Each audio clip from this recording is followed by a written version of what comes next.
As we know, the world is constantly changing, evolving, and with that, changes to legislation have to be made every now and then to keep up. In response to the evolving landscape of the mortgage industry and to address potential challenges faced by borrowers, significant legislative updates were made to the ability to repay rule in 2021.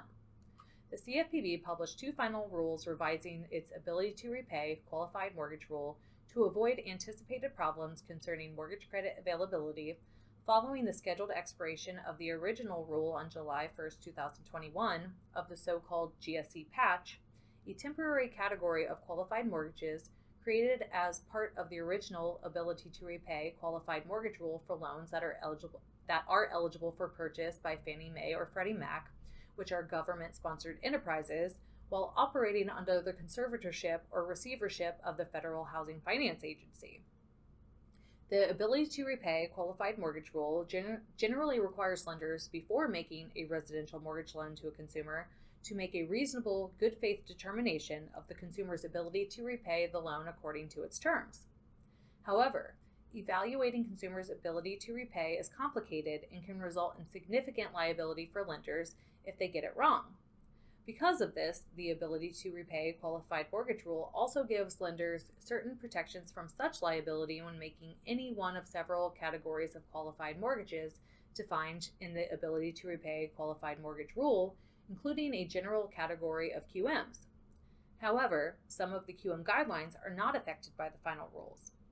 One of the two final rules, the amended General QM Rule, modifies the requirements for a loan to qualify as a general QM, as well as certain other provisions in the ability to repay qualified mortgage rule, and eliminates the GSE QM category, which was set to expire for applications received on or after the mandatory compliance date of the amended General QM Rule. Meaning, just because they will buy it no longer means it's a qualified mortgage. So what does this mean? Well, the amended General QM Rule makes several changes to the ability to repay qualified mortgages rules provisions relating to general QMs, the two most important affecting the debt-to-income limitation and the Appendix Q requirement, which we will mention in a minute. By far the most important change is the new rule replaces the debt-to-income limitation with the new price-based limitation, or APR limitation. The APR limitation is that the loan's annual percentage rate not exceed the average prime offer rate, or APOR, for a comparable transaction by 2.25 percentage points or more as of the date of the interest rate is set, with higher thresholds provided for smaller loans and subordinate lien loans. In connection with this change, the amended General QM Rule also clarifies that for purposes of determining whether a loan for which the interest rate may change within the first 5 years after the first payment due date expires the APR limitation, the loan APR must be determined by treating the maximum interest rate that may apply during the 5-year period as the interest rate for the full term of the loan. The CFPB made this change because of its concern that if it did not, the debt-to-income limitation would reduce the size of the QM market and likely lead to a significant reduction in access to responsible, affordable credit when the GSE QM category expired. They had concerns that some GSE QMs would not qualify as general QMs under the previous rule because their method of documenting and verifying income or debt is incompatible with Appendix Q. The CFPB also made a significant change to the Appendix Q requirement.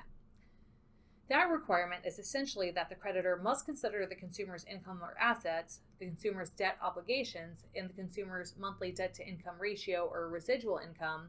and verify the same using reasonably reliable third-party records and in accordance with Appendix Q and the ability to repay qualified mortgage rules general ability to repay requirement relating to each of those separate items. Believe it or not, the CFPB actually agreed with the mortgage industry's concern that Appendix Q's rigidity, ambiguity, and the static nature result in standards that are both confusing and outdated. So, the CFPB has eliminated all references in the ability to repay Rule 2 Appendix Q. New and revised comments, however, provide detailed guidance as to how creditors can fulfill these requirements in the absence of Appendix Q, including giving them the ability to comply by meeting the requirements in any one or more of the applicable manuals of the GSEs or other agencies.